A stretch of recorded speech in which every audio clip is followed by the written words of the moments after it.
Dear Presidents, dear Prime Ministers, dear colleagues, ladies and gentlemen, it is a pleasure and an honor to be hosting so many of you here today in Moldova amidst the serene surroundings of Castel Mimi.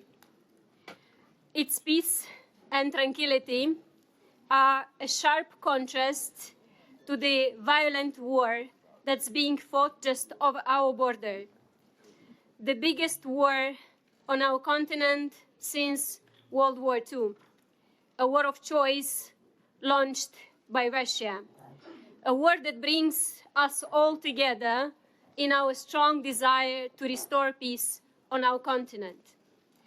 Our decision to gather here today at the second summit of the European Political Community, just 20 kilometers from the Ukrainian border, is a clear expression of our solidarity with Ukraine and its people. Ukrainians are fighting for freedom, European values, and the future of our continent. Today, I'm particularly honored to welcome President Zelensky, who has led the people of Ukraine in this fight. Moldovans, like our fellow Europeans, have shown solidarity with our neighbors, welcoming them in our homes. But more needs to be done. This summit provides the platform to find solutions that we can all commit to in order to bring back peace on the continent, address the consequences of the war, and protect Europe. Dear colleagues, this second summit of the European Political Community is a clear expression of our unity, strength, and determination to act together as a single family. A family that sticks together, a family that works together to address common issues. A single European family where states from its inside and outside the European Union act together to dissuade aggression and consolidate peace on the continent. Over the next few hours, we plan to have a strategic conversation on how to strengthen the security of our continent and address the consequences of Russia's invasion of Ukraine. We will also look for ways to address the energy and climate crisis.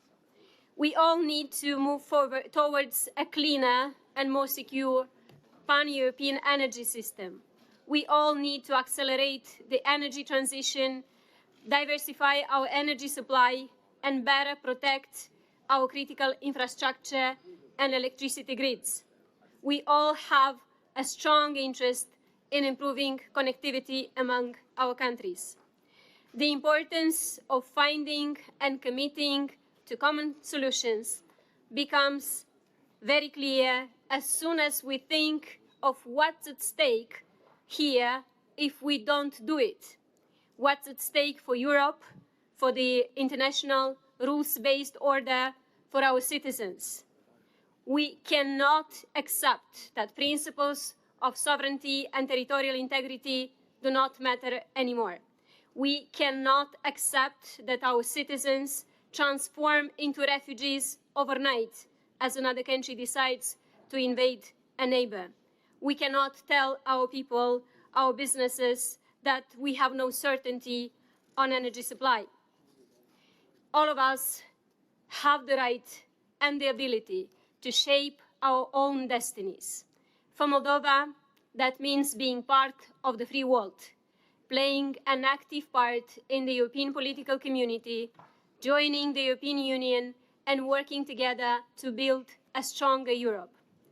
Over the last year, we showed tremendous strength, resilience, and solidarity.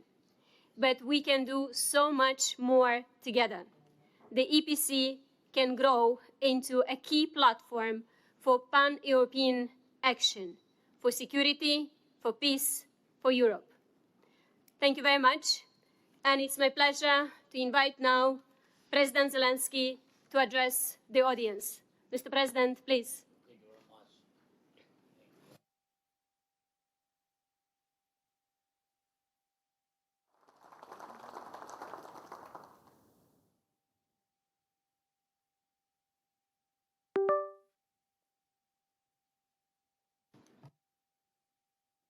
dear partners.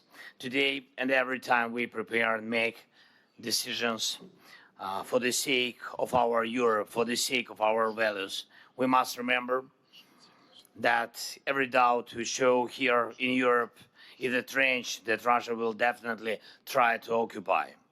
Whether these doubts are about vital security steps or doubts about our unity or maybe about our ability to meet the challenges of our time, every doubt brings more insecurity. Here in Moldova, luckily we don't hear air raid, sirens, or the sound of Russian artillery.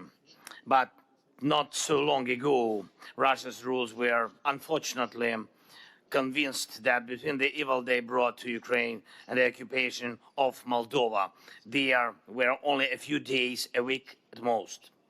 And now they think the same way. But we act, we all, and this brings more security. Since February 24th last year, the limits of security in Europe have in fact been the limits of our determination, our ability to act together for the sake of the interests of our peoples and the whole Europe. As much as we can reject doubts, we can reject the evil of aggression. There is no one among us who does not know what solutions Europe needs and needs really now.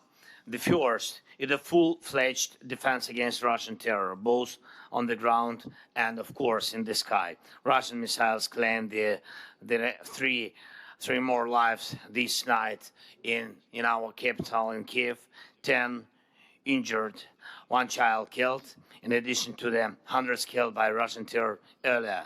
At least 484 Ukrainian children killed by Russia. There are two decisive components now: a coalition of patriots that will put an end to Russian blackmail by ballistic missiles, and a coalition of modern fighter jets that will prove that terror against our cities has no chance. And I thank those who are helping, those who understand that every step in air defense enforcement is literally saving lives, and the speed of forming these two coalitions, the coalitions of Patriot and coalition of modern jets, is literally accelerating peace.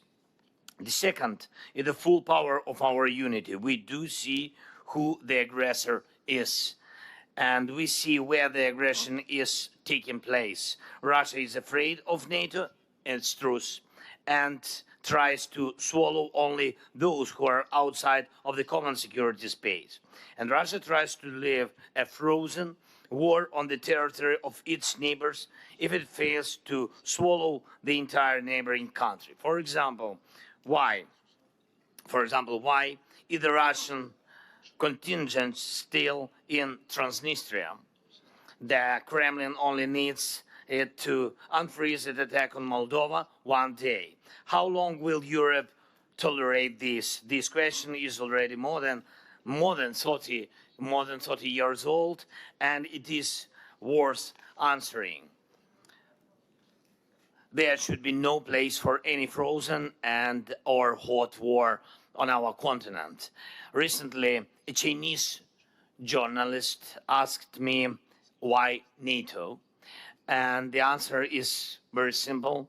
When there are no security guarantees, there are only war guarantees. We haven't heard about possibility of the security alliance between China plus NATO plus Ukraine, but we need peace.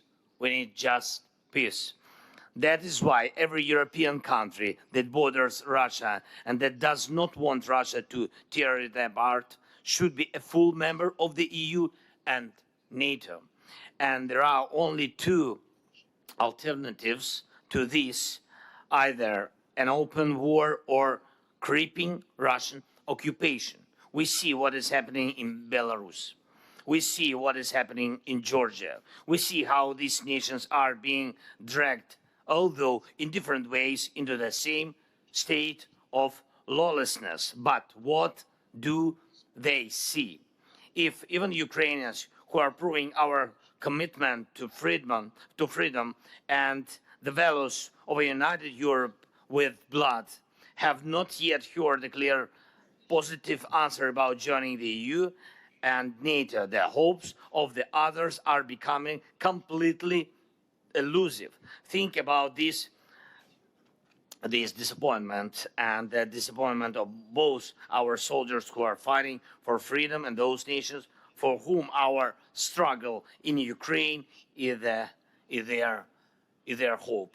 And this year is for decisions, and this is the short point I would like to emphasize. In summer in Vilnius, at the NATO summit, the clear invitation to membership for Ukraine is needed, and the security guarantees on the way to NATO membership are needed. In fall, on our accession to the EU, clear positive decision is needed, and we are also preparing for peace summit, which will guide the world majority to implement the joint peace formula. And it is a global needed. The time has come, and the doubts must vanish. Positive decisions for Ukraine will be positive decisions for everyone. A security basis, obviously, for Moldova. It's very important in the long run for Georgia, and I have no doubt that over time for Belarus as well, and thus for European peace, because there will be no trench of doubt for aggression against anyone in Europe. And I thank all of you who understand that Europe must be so far-sighted to be truly peaceful.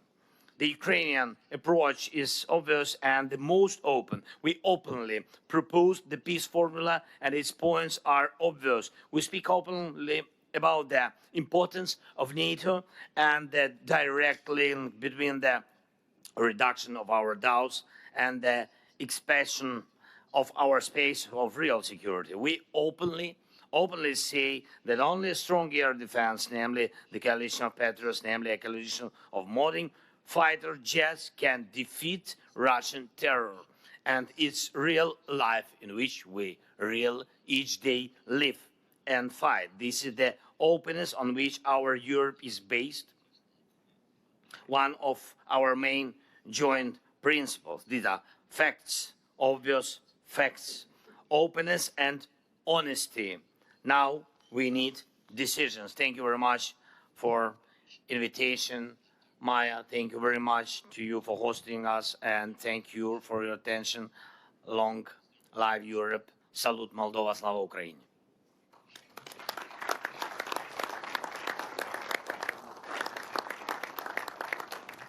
Thank you very much, Mr. President. Thank you for coming. Thank you for your courage and the courage of the Ukrainian people who keep Moldova safe, literally.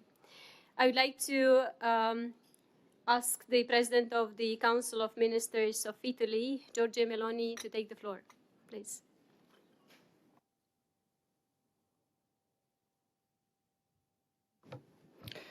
Well, thank you very much. I want to thank President Sandu. I want to thank Moldova for this very important event, for the role that Moldova's playing in these tough times. And my greetings to all the colleagues. I think that this event has a particular value and a particular flavor. For we celebrate it while near from here, Ukrainians, President Zelensky impresses the world, showing how difficult it can be to band a free people and a sovereign nation. And doing it, we know that they defend also our security and an international law without which no one tomorrow would be safe. And we celebrate this event here in Moldova, which is another nation which would risk an aggression if Ukrainians didn't defend them as they are doing, and if we didn't help them doing that. And we celebrate this event in a time in which different crises we've been facing, the pandemic crisis and now the aggression of Russia against Ukraine, show us our difficulties. But it means also an occasion. For crises, they are always an occasion. The occasion of discuss ourselves and go deep in the problems we have, trying to understand what didn't function to solve it. So why do we are here? We are here, first of all, I think, to remind ourselves that Europe is not a club. It is not simply rules, and it is not simply interests. Europe is, moreover and before everything, a civilization, which was founded on the idea that men are free and equal. Values from which depend also ideas like solidarity, subsidiarity, rule of law. We are here to remind that we will not allow that those principles are discussed, that those principles are destroyed by who thinks that can bring us back to the most difficult years of the past century. And that is why we will be near Ukraine, helping Ukraine at 360 degrees for all the time that will be needed. And that's why we sustain also the work that Ukraine, Moldova, Georgia, but also the Western Balkans are doing to the accession to the European Union, which means not enlarging the European Union. It means coming back all together, for that is what we are. And we are here to remind ourselves that there's no in Europe of A series and the Europe of B series. There's only Europe, and that Europe needs, as Giovanni Paolo II, the Pope, said, needs to breathe with two parts of its breathing, the West and the East. And if Europe is moreover a destiny, if in front of the crisis we are facing, we win or we lose together, it is together that we have to find the solution to those crises. Crisis as security of our continent, which means the energetic one, the sources, the capacity that we have to control our future, crisis as connectivity, which is a way to put each one of us nearer to the other and become altogether stronger. And crisis or problems are those that the geopolitics puts in front of us. And I think we should remember also the relations with our global partners. I think, for example, about Africa, for they need us also not to be victim of that narrative who wants to say that there's a West and all the rest. And it means also solving problems that we have to face, like, for example, illegal migration that we have to solve also only if we help those nations. It means there's lots of work to do, but we have to do it. If we want a Europe, after being protagonist of the past, is a protagonist also of the future. Thank you.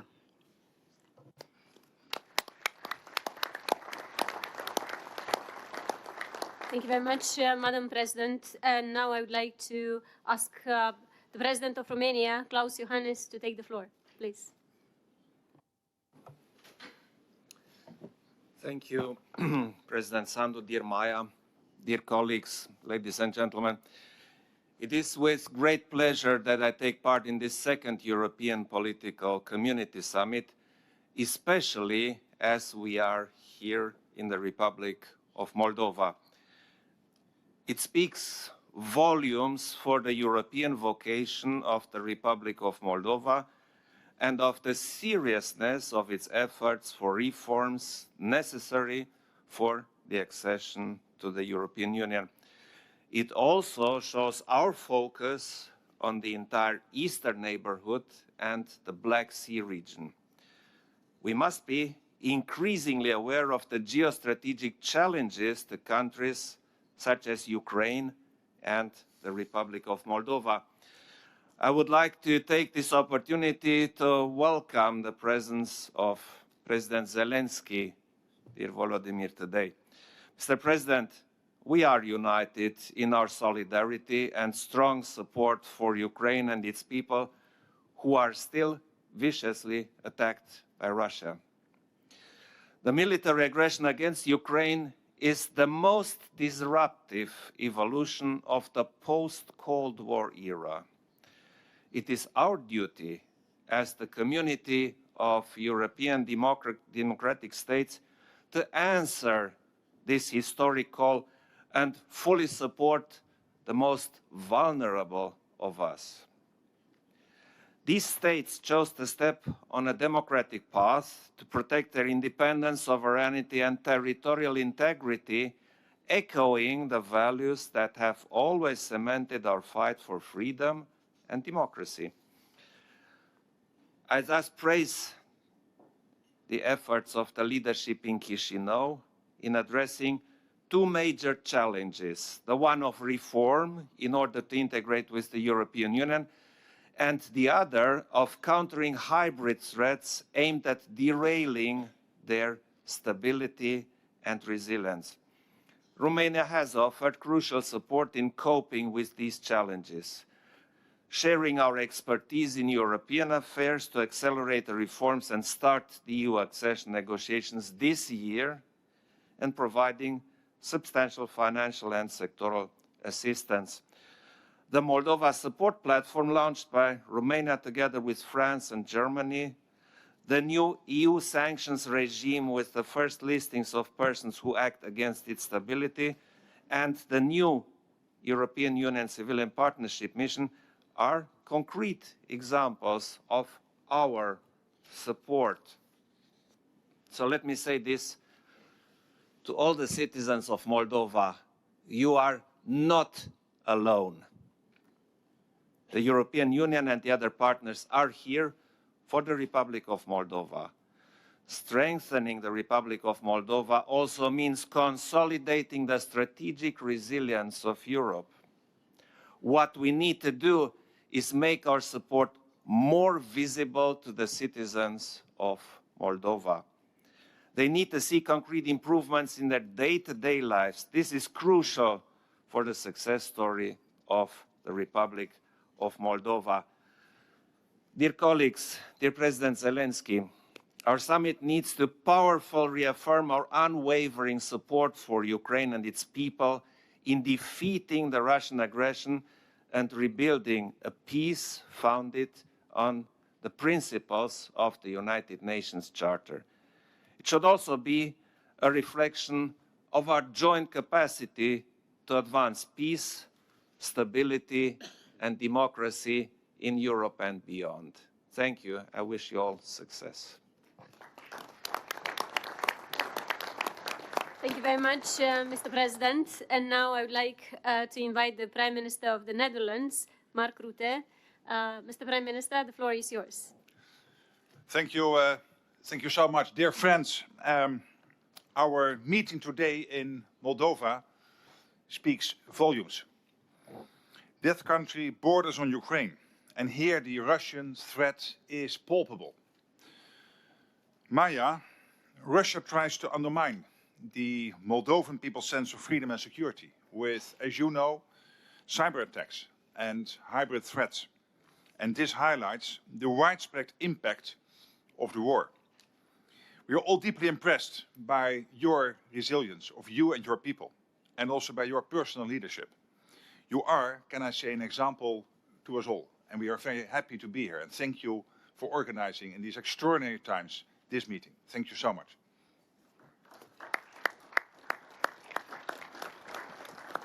In the run-up to the summit, I was reminded of a quote by the Irish writer George Bernard Shaw. "Liberty means responsibility," he said, and that's why most men dread it. Today, we, more than 40 heads of state and government, have gathered here to take responsibility. United in our conviction that we must do whatever is necessary to restore peace, security, and justice in Europe. And I could elaborate about those efforts, if I had more time, about how crucial it is to sign up to the Register of Damage we established in Reykjavik at the Council of Europe Summit, about the need for even more countries to speak out against Russia's war of aggression, countries in Africa, for example. Instead, I want to confine myself to one key point. Ukraine must win. And we must do all we can to make that possible. Like building an international fighter coalition to enhance the capacity of Ukraine's Air Force. Together with Denmark, Belgium, United Kingdom, and help of others, the Netherlands will start training Ukrainian pilots on F-16s as soon as possible. I believe this is an essential step in ensuring Ukraine can defend itself, also in the longer term. But we also need to expand the existing Patriot coalition, in which Germany, the US, and the Netherlands are participating. We have seen what these systems do to protect, for example, the people living in Kyiv. But you are using them at high speed. So we need more. And we need more countries who own Patriot systems to get involved. And I will at least today try to convince as many partners as possible. I don't need you to tell you how much is at stake. Every day we see these terrible images. Yes, from the front lines of the war, but also from Kyiv and other cities in Ukraine. And we all know this war will not simply end by itself. And this is my final message. Because we all know, as in every war, there will be setbacks, especially in those times. And we don't hope setbacks will come. But if setbacks would come, particularly then, Ukraine must know that they can count on all of us. That in those times, the answer has to be more humanitarian support, not less. More financial support, not less. And more military support, no less. Volodymyr, this is our collective commitment to you. And thank you for being here. The watchword at this summit is responsibility. And it is the only answer, I believe, to the question of how we should deal with the challenges we face. Today, we will take new steps forward.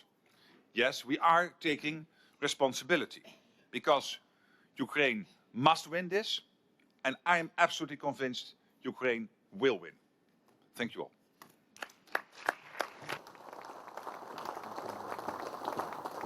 Thank you very much, Mr. Prime Minister, and thank you to all the distinguished speakers. We are a bit delayed, so I would like to kindly ask you to have the family picture. This is to the right. And then we'll meet shortly for the working groups discussions where we'll talk about the problems that we agreed to talk and all the other problems that you might want to discuss here. So please let's try to have the family photo as quickly as possible. And then my colleagues are going to help you to find the rooms for the group discussions. Thank you very much.